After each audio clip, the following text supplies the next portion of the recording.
Hey guys, my name is Ugo and I'm one of the co-founders of NEU Gen Leaders. And this week I'd like to continue with the series, The Price of Leadership. And with this series, what I'm looking to highlight is some of the prices that we would have to pay in our journey through becoming effective leaders. And last week we talked about being a misfit. This week I want to talk about being misunderstood.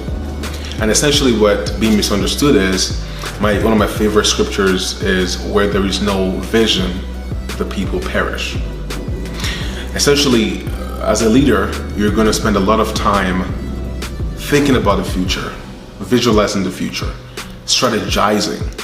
You're essentially dealing in things that the people who you're leading are not looking at currently.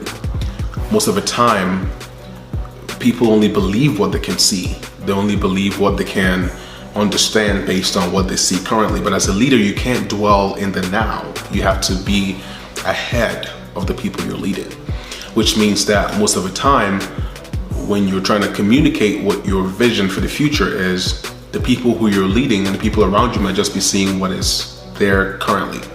And you have to deal with that. You have to learn to accept that and go through that.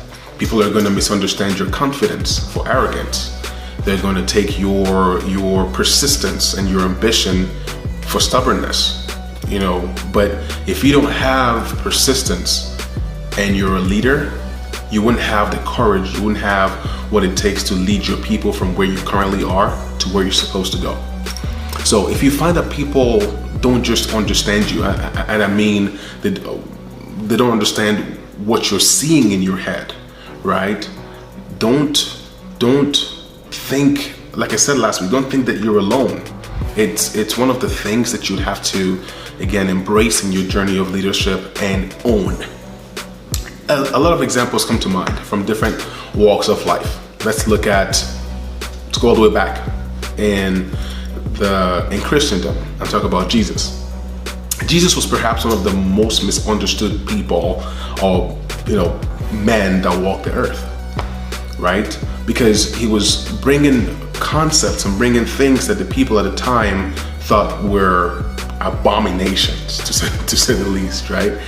But today is Easter Sunday, and now looking back, when you read the Bible, when you study the Bible, the things that Jesus said, looking back, they make sense. But if you lived at a time when Jesus walked the earth, most of the things that he said would have been weird.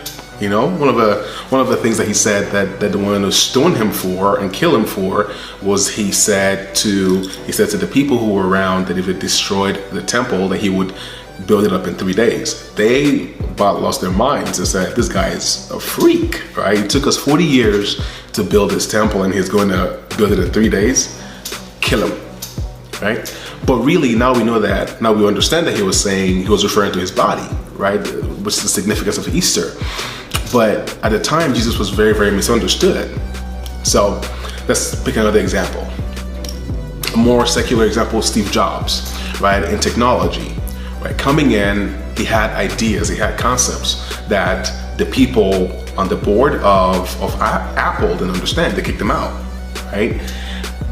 But he was a revolutionary leader, and his ideas, once they came together and once he was able to work on them and actualize them and rally his team around his vision and his ideas, now he's literally changed the world, and he's still doing that even though he's dead, right? So it's a price that you have to pay. It's one of the bumps in the road, you would say, of leadership.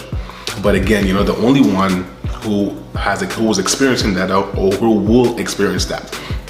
All right, so once you accept the fact that you are going to be misunderstood as a leader, the next question is, how do you go through that? How do you continue pursuing the vision you have in your head, even though people around you don't understand you? Right? I have some suggestions. The one is, you can't look at the people who you're leading, or you shouldn't look at the people who you're leading as your source of strength, source of courage, or source of passion for your ambition. Here's what I mean. What you see ahead, because you are the leader, and because it doesn't make sense to the people around you, you can't look at them. You have to look introspectively. That's why, again, you have to surround yourself with people who are unconventional thinkers, because the things that won't make sense to other people will make sense to your intimate circle of friends who are also going someplace, who are also leaders themselves. That's the one thing. Don't look at the people around you. Look introspectively. Look to your core circle of friends who are also driven like you. Okay? And second, I would say, and the only two things I'll talk about. The second thing I would say is have the courage. Let them call it stubbornness. Let them call it, again, you're being misunderstood anyway, right? Let them call it just, we can't work with you because you're completely stubborn and you don't listen. Have the courage and the vision you see to drive it to completion.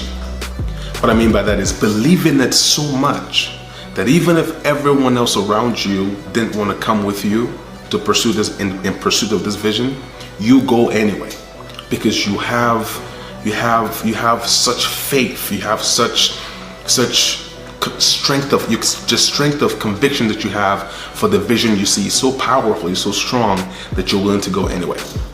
If you can do those two things, you will be the kind of leader that brings about change, the change that everybody desires so much. You'll be the kind of leader that can come into a sphere and look at how things are and plan and strategize on how you're going to take everyone from where things are currently to where they're supposed to be. Okay, that's all I have for today. So like, comment, and subscribe.